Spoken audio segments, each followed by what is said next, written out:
এই প্রশ্নটা অনেকের হওয়া উচিত ছিল। যাই হোক, অনেকদিন পর এই প্রশ্নটা এসছে। খুব ভালো প্রশ্ন আমি শুনলাম। দীপ্তিদি আপনি আমাকে পাঠিয়েছেন। আমি চাইবো এটা সীমাও একটু চালিয়ে শুনিয়ে দিক সকলকে, যে কেন রানাঘাট কোর্টের মামলাটা তুলে নেওয়া হলো। একদম খুব বাস্তব কথা যে হঠাৎ করে ওদের তরফ থেকে এত চাপ আসছে, অপোনেন্টে বলছে বারবার, মানে অনেক কিছু বোঝাবার চেষ্টা করছে, একদম তারাও ঠিক বলছে। কারণ যে মামলাটা করা হয়েছিল, কোনো অ্যাডভোকেটের বিরোধিতা করে আমি কথা বলবো না, বিয়ে হয়েছে সন্দীপের হিন্দু ম্যারেজ অ্যাক্ট হিসাবে, আর মামলাটা করা হয়েছে স্পেশাল ম্যারেজ অ্যাক্ট হিসাবে। প্রথমতই হচ্ছে অ্যাডভোকেটের চরম ভুল ছিল। দ্বিতীয়ত ছিল, যদি প্রমাণ করতে হতো যে সন্দীপ তার স্ত্রীকে, মানে তার স্ত্রীর আগে বিবাহিত ছিল, তাহলে তার বাড়িতে এসে বিয়ে করে বাচ্চা হলো, এগুলো প্রমাণ করতে পারতো জজ সাহেবের সামনে। কেন মিথ্যা মামলা করার দরকারটাই বা কী ছিল? এই যে অ্যাডভোকেটরা মিথ্যা মামলা করান, আমি তো চাইবো না যে সন্দীপ কোনো মিথ্যা মামলা করুক টিনার বিরুদ্ধে, বা এটাও উচিত হবে না টিনার আর এক্সট্রা ফার্দার মামলা করা। বরঞ্চ তার যদি বাচ্চা নেওয়ার থাকে, সে কাস্টোডিয়াল এর জন্য তাদের যা যা প্রসিডিওর আছে তারা যেমন এগোচ্ছে, তেমনি সন্দীপও এগোবে। কোনো টেনশন নেবেন না আপনারা। আর সন্দীপের যেখানে ভুল থাকবে না, সেটা নিয়ে এত চেঁচামেচি অপোনেন্ট করলেও আপনারা ইগনোর করুন।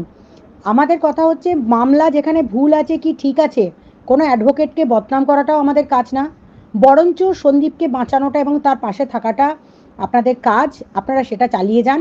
এবং সন্দীপ যথেষ্ট ভালো ছেলেকে রেখেছে, সেটা যেমন সকলের সামনে দেখা যাচ্ছে, যাতে বাচ্চাটা ভালোভাবে তার বাবার কাছে মানে নিরাপদে থাকতে পারে। পরবর্তী দিনে জজ সাহেব যা রায় দেবে সেই রায় হবে। তবে এটুকু বলতে পারি, এখনও কাস্টোডি পাওয়ার জন্য কোনো মামলা হয়নি। যেটা হয়েছে, যে ম্যান্ডামাস হয়েছে, সেটা পুলিশ ইনঅ্যাকশন। আর পুলিশ ইনঅ্যাকশনের মামলার সাথে এটার অনেক অনেক গভীর জলে। এখনও পর্যন্ত হাইকোর্টে যারা জানেন না, আমার মনে হয় 99% লোক এ তো কিচ্ছু জানেন না তারা, এখনও পর্যন্ত সার্ভিস হয়নি। মামলাটা লিস্টে দেখালে হয় না, মামলাটা এখনও সার্ভিস হয়নি, মামলার এখনও ডেট পড়তে দেরি আছে। এত তাড়াতাড়ি মানে মানুষ একদম সব কিছু, মানে মনে হচ্ছে যেন ম্যাডাম অমৃতা সিনহার রুমে চলে গেছে। মানে মামলাটা লিস্টিং হয়েছে সবে, এখনও সার্ভিসিং হয়নি মামলাটার, কেউ কপি সার্ভ হয়নি। তারপরে মামলাটার 18 থেকে 20 জন পার্টি। চুপচাপ ঘুমিয়ে যান, সবাইকে বলছি চুপচাপ ঘুমান। নিজেরা নিজেরা যেমন কন্ট্রোভার্সি করছেন করুন, লিগ্যাল প্রসিডিওরটা নিয়ে চিন্তা করার কোনো দরকার নেই। আপনারা টেনশন মুক্ত থাকুন, পরবর্তী দিনে আরও অনেক কিছু হবে, সেটার জন্য ধৈর্য রাখুন। ব্যাস এটুকু বলা। আর কে ভালো, কোন অ্যাডভোকেট ভালো বা খারাপ, তার বিচার করতে আমরা বসিনি। বরঞ্চ যেটা ভুল আছে সন্দীপের, সেটা সমস্তটা আমরা কারেক্ট করে দিয়েছি।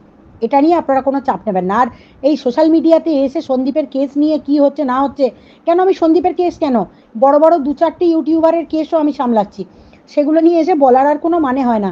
তারা অনায়াসে ভালো জায়গাতে আছে। বরঞ্চ আপনারা শুধু শুধু টেনশন নিচ্ছেন আর হেডেক বাড়াচ্ছেন। আমি প্লিজ দয়া করে এটা চাইবো না যে আপনারা এই টেনশনটা বা হেডেকটা আপনারা নিন। যাদের কষ্ট হচ্ছে, কারণ তারা বুঝতে পারেনি মামলাটা কিভাবে আমরা তুলে নিলাম, সেটাই হচ্ছে তাদের কষ্ট হচ্ছে, যে মামলাটা কি করে হট করে উঠে গেল। মানে তারা ভাবতে পারেনি যে আমরা ঠিক পথে সন্দীপকে কি করে গাইড করে দেবো। সুতরাং এগুলো শুনতে থাকবেন। আর আরেকটা কথা, একজন বললেন, মিলিদেবী কি নাম, তার নামটা ভুলে গেলেন, তিনি বললেন এই বাচ্চারা জামা কাপড় আসছে আসছে, সেই সময়ই আমি এন্ট্রি নিয়েছি, তার আগে আমি এন্ট্রি নিইনি। ঠিক আছে, তার আগে সকলে অনেক কিছু করেছিল, অনেক পথে এগোচ্ছিল, অনেক কিছু হতেও পারতো। শুধু এটুকু বলি, আমি আছি যখন ঢাল তরোয়ালের মতো, কারোর ক্ষমতা নেই কিছু করার, এটুকু বলতে পারি। আপনারা নিশ্চিন্তে থাকুন।